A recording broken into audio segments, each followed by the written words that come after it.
Cuidados generales, lactantes tiernos.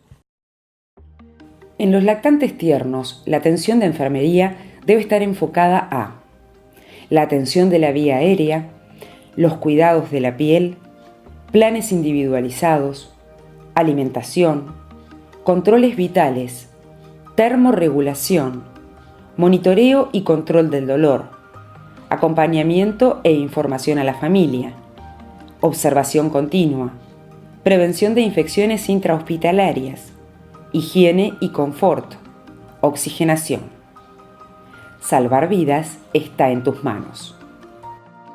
Prevención de infecciones. ¿Cómo lavar las manos? El primer paso es humedecer las manos. Seguidamente, tomar jabón del dispensador. Frotar las palmas y el dorso de ambas manos haciendo énfasis entre los dedos. Lavar las muñecas y los antebrazos. El siguiente paso es enjuagar bien las manos. Realizar un secado meticuloso con toallas de papel y cerrar la canilla con las mismas toallas de papel que se usaron. Al término de este procedimiento, las manos están seguras. Prevención de infecciones respiratorias. Existen varias medidas para prevenir las infecciones respiratorias.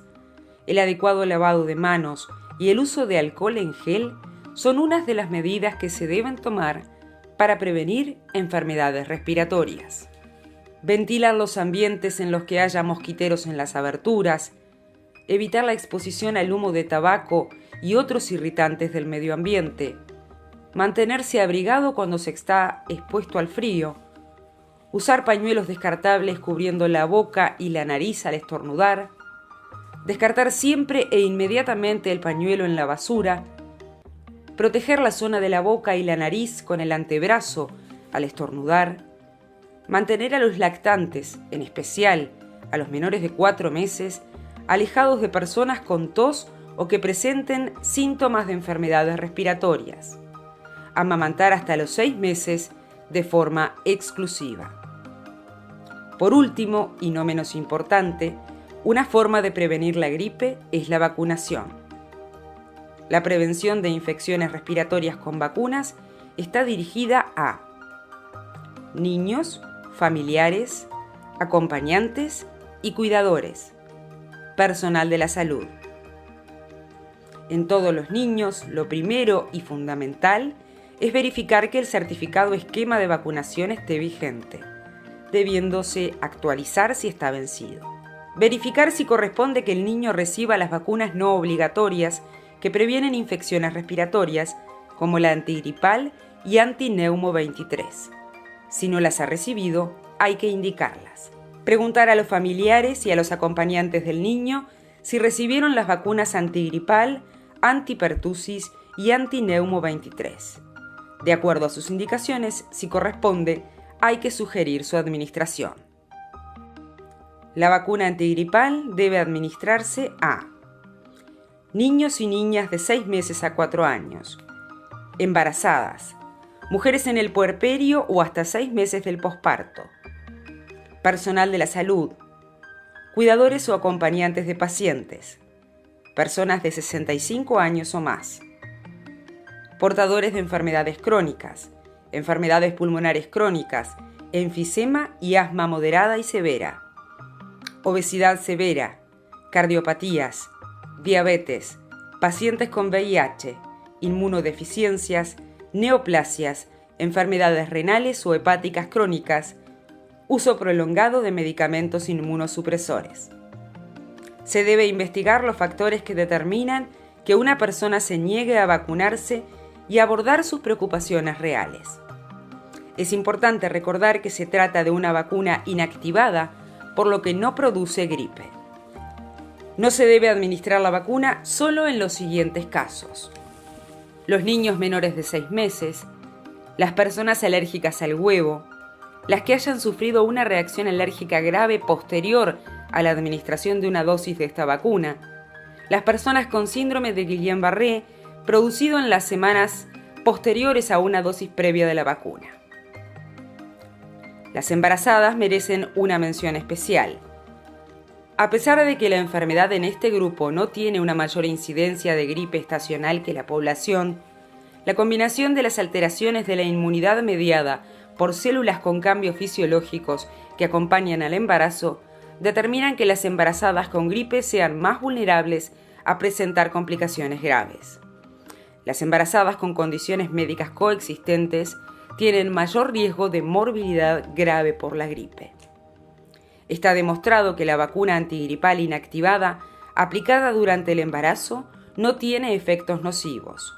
Además, genera protección indirecta en el recién nacido a través del pasaje de anticuerpos transplacentarios. Vacuna antineumocócica 23 valente.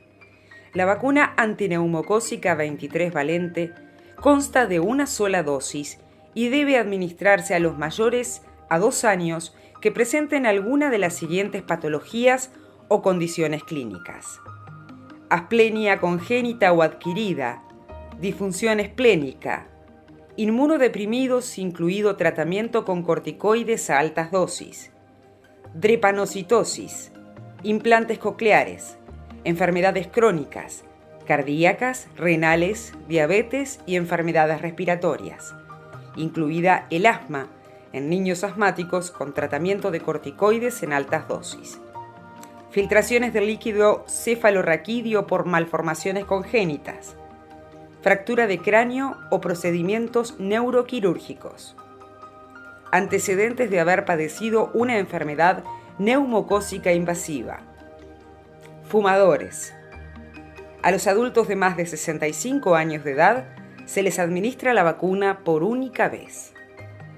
No se recomienda la revacunación excepto en el caso de los pacientes asplénicos, portadores de insuficiencia renal crónica y/o con síndrome nefrótico, inmunodeprimidos, personas mayores de 65 años que recibieron la vacuna antes de esa edad. En esas situaciones excepcionales, la revacunación se debe administrar 5 años o más después de la dosis anterior y por única vez. Profilaxis contra la tos convulsa. La vacuna antipertusis acelular se debe dar a las embarazadas a partir de la semana 20 de gestación. Si no se vacunaron, se debe aplicar durante el puerperio. También hay que vacunar a los cuidadores y a las personas cercanas al lactante menor de 6 meses que haya pesado menos de 1.500 gramos. Hasta 4 cuidadores por niño. El personal de salud y todos los que tengan contacto con lactantes menores a 1 año deben vacunarse. La vacunación contribuye a evitar la enfermedad en los niños menores de 6 meses que pueden padecer la enfermedad en su forma más severa y con alto riesgo de mortalidad. Las contraindicaciones son anafilaxia inmediata y encefalopatía a los 7 días post-vacunación. Oxigenoterapia. La oxigenoterapia es un tratamiento terapéutico que tiene indicaciones precisas que deben realizarse de acuerdo a reglas preestablecidas y con los dispositivos adecuados. Está indicada cuando existe una insuficiencia respiratoria. La insuficiencia respiratoria es un desbalance entre la necesidad de oxígeno de los tejidos y la oferta brindada. Habitualmente se evalúa midiendo la capacidad de mantener los niveles de oxígeno y/o eliminar el anhídrido carbónico de los tejidos. Existen algunas definiciones operativas que son muy útiles en la clínica. Hay que diferenciar la insuficiencia respiratoria de la insuficiencia ventilatoria. Algunas veces se usa el mismo tratamiento, pero se corresponden a diferentes situaciones clínicas. La insuficiencia ventilatoria corresponde a aquellas situaciones en donde el aparato respiratorio, incluidas las vías aéreas y la caja torácica y muscular, no permiten el adecuado intercambio gaseoso. Un ejemplo adecuado y frecuente son las enfermedades musculares y neuromusculares. La hipoxemia se define como los niveles de presión parcial de oxígeno menor de 80 milímetros de mercurio o la saturación de hemoglobina por oxígeno menor a 95%. La hipoxemia es diferente de la hipoxia. La hipoxia es la disminución de los niveles tisulares de oxígeno que no siempre se asocia a la hipoxemia. La presión parcial de oxígeno corresponde al oxígeno que está disuelto en la sangre arterial. La presión venosa de oxígeno es el oxígeno disuelto en la sangre venosa. La PaO2 corresponde a la presión de oxígeno a nivel alveolar. La FiO2 corresponde a la fracción inspirada de oxígeno. En el aire es de 21%.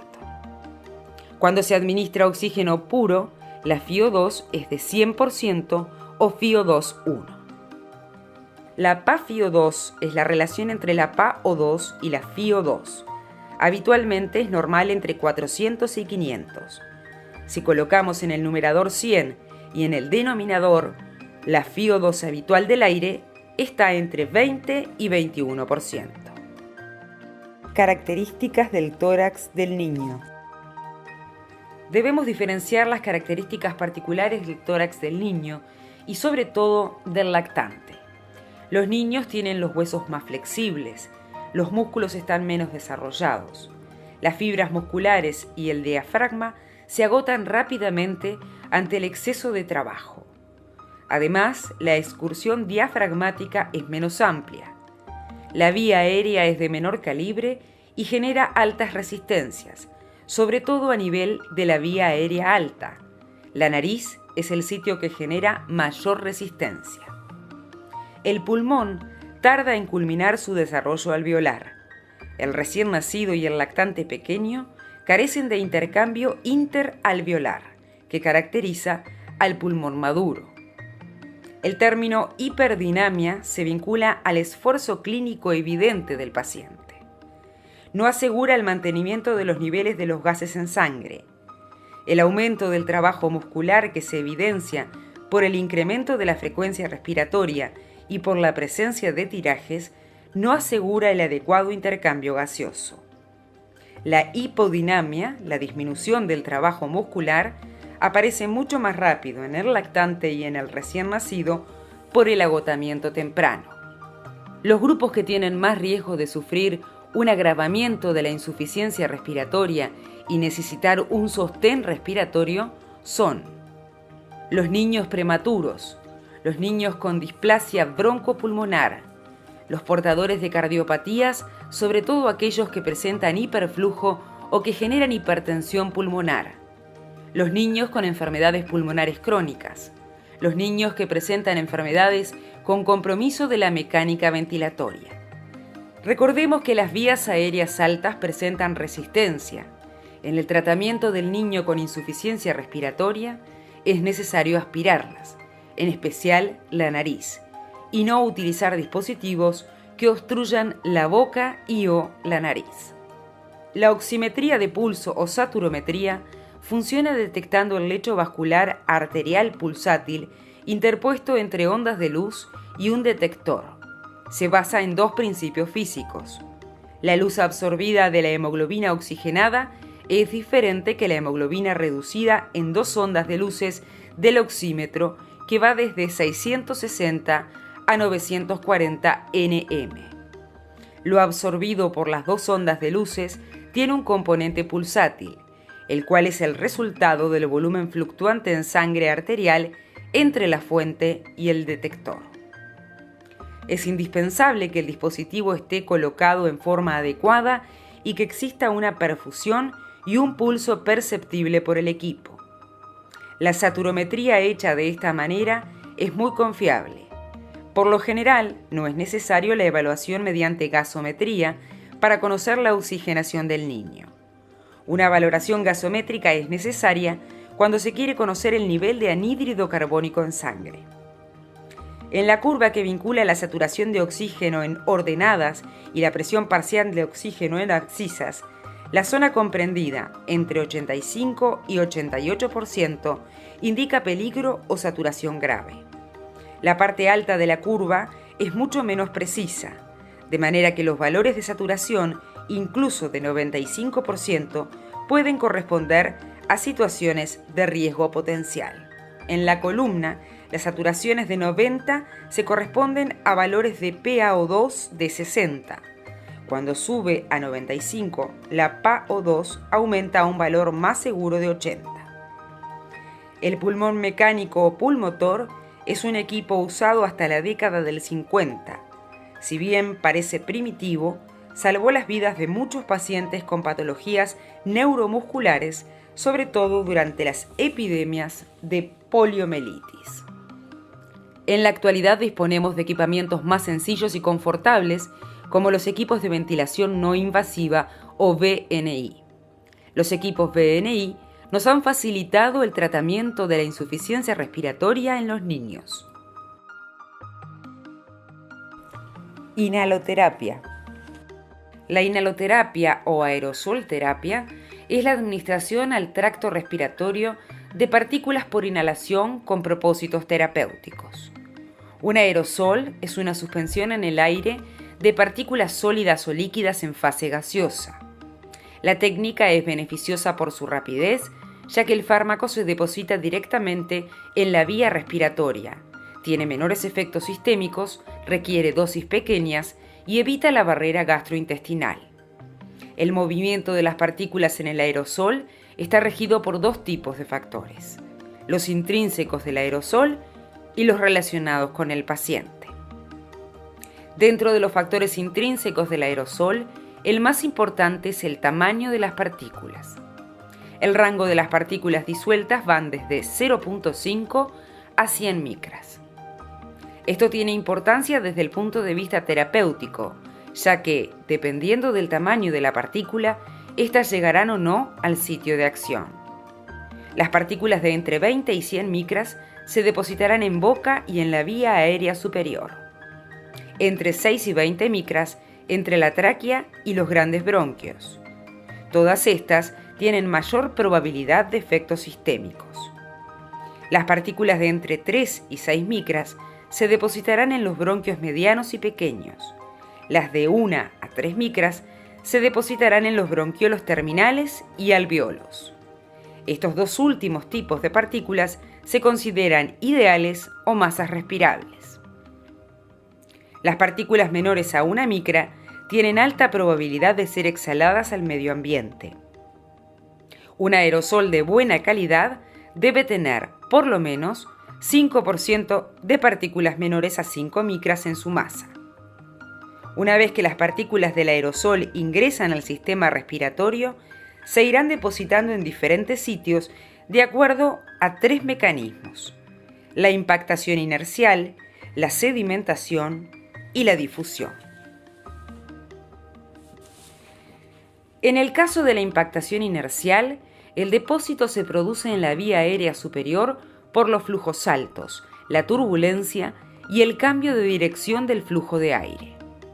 Es por lo tanto la vía aérea superior un eficiente filtro aerodinámico de partículas, sobre todo las mayores a 5 micras. La sedimentación es el fenómeno físico por el cual las partículas de un aerosol se depositan en las paredes de la vía aérea por acción de la gravedad. Ocurre en los bronquios distales y de pequeño diámetro.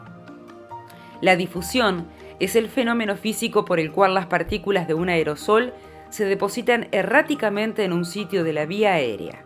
La mayoría son exhaladas con la expiración. La velocidad de ingreso es otro de los factores relacionados al aerosol. A mayor velocidad, mayor posibilidad de depósitos en las vías aéreas superiores.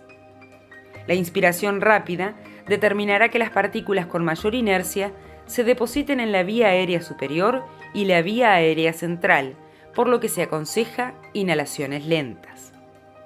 La inhalación rápida también causa que la mayor parte de la medicación pase a la vía digestiva. Con una inhalación lenta, el medicamento se deposita en su mayor parte en la vía aérea. Los factores relacionados con el paciente son dos: el patrón respiratorio y el calibre del árbol bronquial. La aerosolterapia es más dificultosa en lactantes y niños pequeños. En primer lugar, por la respiración predominantemente nasal. Esto determina un importante filtro a nivel de la vía aérea superior. El menor tamaño de la vía aérea determina una distribución de las partículas más centrales y menos periféricas. El patrón respiratorio.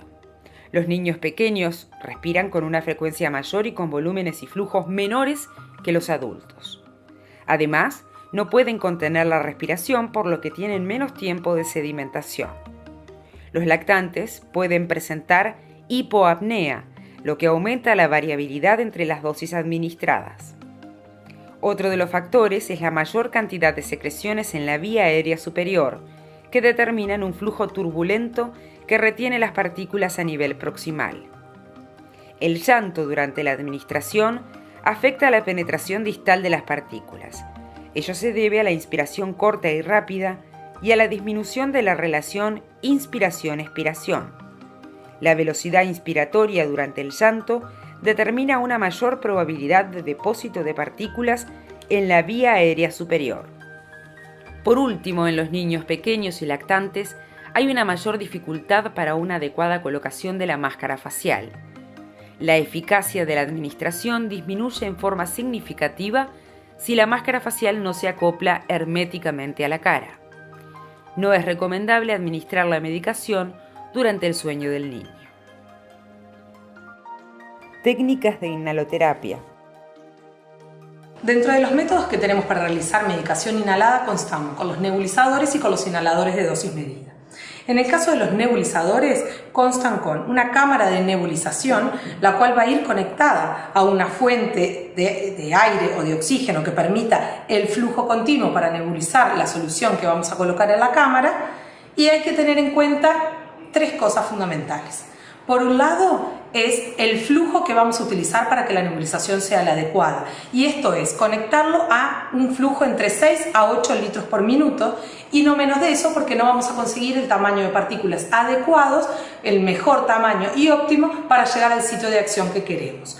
Por otro lado, es el volumen de suero fisiológico con el que vamos a realizar la nebulización. El volumen para realizar es de 3 mililitros, porque este volumen lo que permite es escapar del espacio muerto que tiene la cámara nebulizadora, que es de 1 centímetro cúbico. Si utilizáramos solamente 2 centímetros cúbicos, tendríamos que el 50% de la medicación quedaría en espacio muerto. Y si utilizamos más de 3 centímetros cúbicos, lo que está demostrado es que lo único que se nebuliza es solvente y ya no tenemos la medicación. Por otro lado, es el tiempo de la nebulización, y que no debe ser mayor a 5 minutos, porque continuaríamos solamente nebulizando el solvente y no el fármaco, que es el que queremos que llegue a la vía aérea. Otra forma de administrar medicación inhalada es mediante los inhaladores de dosis medida. Estos son dispositivos presurizados que proporcionan una dosis exacta del medicamento. Están compuestos por un envase metálico que contiene la mezcla de los fármacos en solución o en suspensión y un propelente. Además, contienen una válvula y un orificio de salida. Esta es la colocación correcta del inhalador de dosis medida.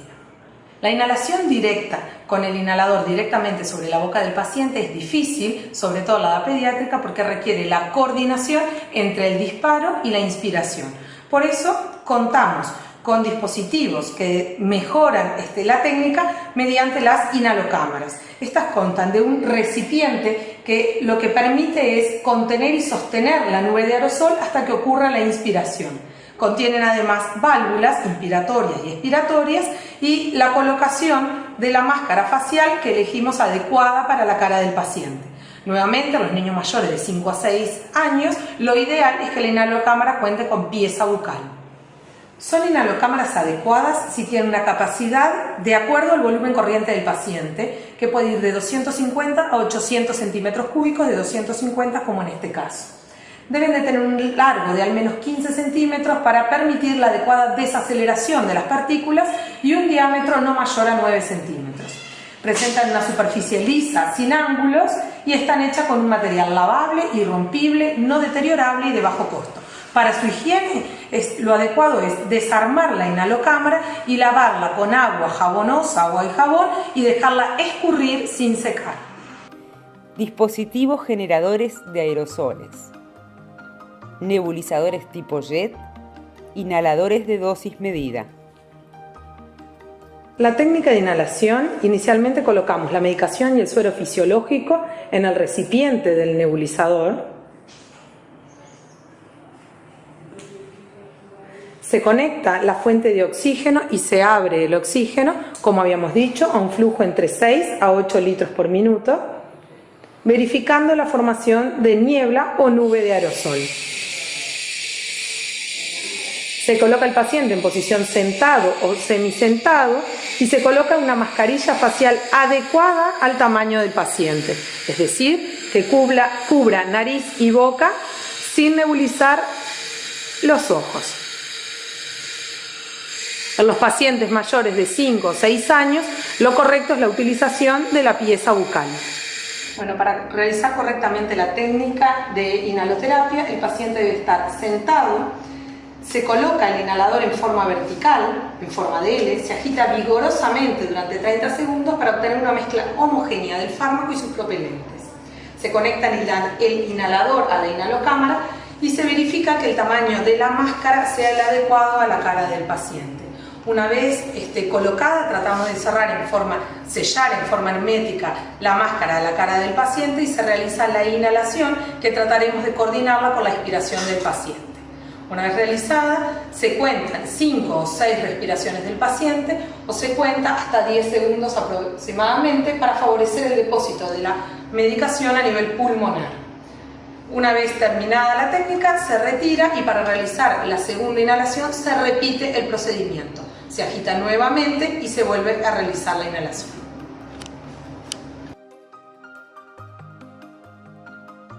Fisioterapia respiratoria. La fisioterapia, que a través de un conjunto de técnicas de tipo física, que junto con el tratamiento médico pretenden mejorar y mantener una óptima función ventilatoria y respiratoria del organismo. Según los datos estadísticos del Servicio de Fisioterapia del Hospital Pediátrico Pereira Rosell, el 84% de los usuarios que son derivados para realizar fisioterapia respiratoria son menores de 24 meses, por lo cual se cree adecuado referirse a las técnicas de fisioterapia para este grupo de usuarios. Dentro de este grupo de pacientes, la bronquiolitis es la afección respiratoria pediátrica más frecuente derivada de fisioterapia. Se conoce que la bronquiolitis comienza por una afección de las vías respiratorias extratoráxicas y después de 48 a 72 horas se extiende a las vías respiratorias intratoráxicas, o sea que vamos a tener una afección de toda la vía aérea, con inflamación de la mucosa respiratoria, broncoespasmo e hipersecreción. En el niño pequeño hay dos características de la pared bronquial que determinan rápidamente un estado de obstrucción importante de la vía aérea. Por un lado tenemos el pequeño diámetro de la luz bronquial y por otro lado la mayor cantidad de glándulas mucosas y que también son de mayor tamaño que en el adulto. Entonces tenemos un pequeño diámetro de calibre bronquial que se vuelve más pequeño por la acumulación de secreciones. Y acá es donde entra en juego la fisioterapia, eliminando todas estas secreciones y permitiendo que el aire circule con mayor libertad dentro del árbol respiratorio. Al eliminar las secreciones, la hiperinsuflación pulmonar, que es una consecuencia de la obstrucción, va a disminuir y esto se va a traducir en una disminución del trabajo respiratorio del niño, lo que a su vez le va a brindar confort. Algunos de los beneficios que se evidencian luego de la fisioterapia en los pacientes es que estos se alimentan y duermen mejor, así como también va a impedir que las secreciones se estanquen y tapen los bronquios formando atelectasias. ¿Cómo se logra eliminar las secreciones de las vías respiratorias?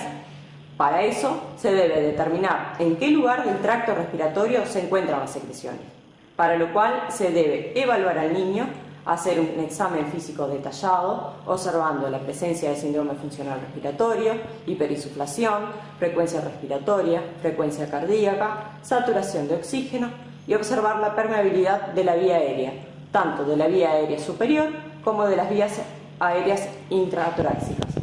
Para esto último, necesitaremos auscultar al niño para determinar en qué generación bronquial se encuentran las secreciones y determinar el tipo de maniobras fisioterapéuticas que se utilizarán para movilizar estas secreciones.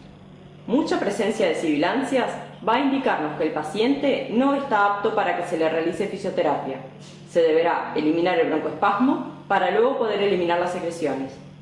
Por este motivo, la fisioterapia debe estar precedida de una aerosolterapia broncodilatadora y o antiinflamatoria que es necesaria por el carácter multifactorial de la obstrucción bronquial en este tipo de enfermedad.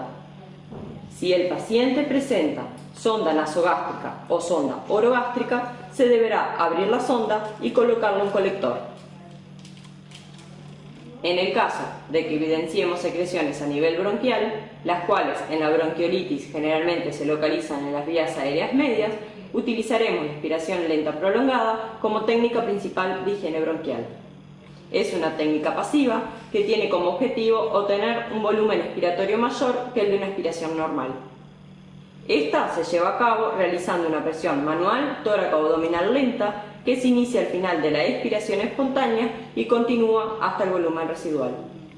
Se debe colocar al niño en decúbito dorsal sobre un plano semiduro.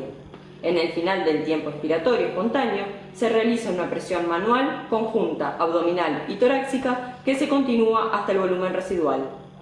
Esta presión es lenta y puede llegar a oponerse a 2 o 3 intentos inspiratorios. No se debe realizar presión durante la primera etapa de la expiración. Las manos se mueven en sentido diagonal y los pulgares deben estar aducidos al resto de los dedos. Esta maniobra busca la desinsuflación pulmonar, junto con la higiene de la periferia broncopulmonar, lo que es posible gracias a este tiempo expiratorio prolongado y a la compresión extrínseca que sufren los bronquios durante la compresión tóraco-abdominal. Esto disminuye la luz bronquial y por lo tanto el rozamiento del aire contra las secreciones bronquiales aumenta, movilizando las mismas hacia proximal debido al movimiento ciliar.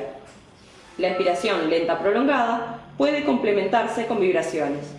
Estas tienen como objetivo aumentar el batido ciliar, aunque por sí solas no movilizan secreción. Cuando las secreciones se encuentran a nivel proximal, buscaremos que el niño tosa.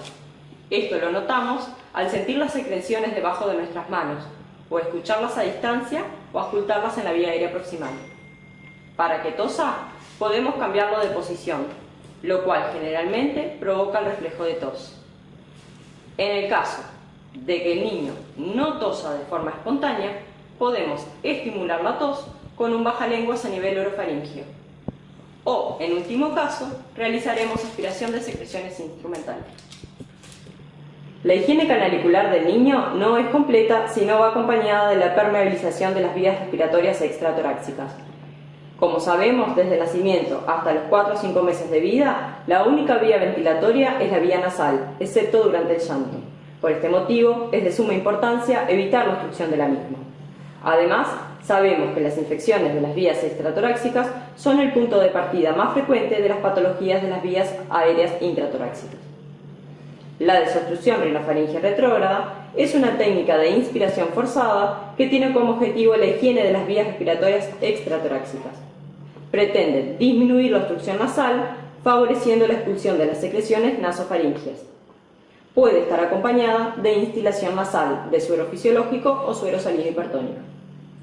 Para realizar la desobstrucción rinofaringea retrógrada, vamos a aprovechar el reflejo inspiratorio que sigue a una expiración lenta prolongada o al llanto. Al final del tiempo expiratorio, la boca del niño se debe cerrar con el dorso de la mano que acaba de terminar su apoyo torácico expiratorio, elevando la mandíbula inferior, llevando así al niño a una inspiración nasal forzada. Cuando estamos frente a una obstrucción nasal importante, podemos repetir la maniobra varias veces durante la higiene bronquial.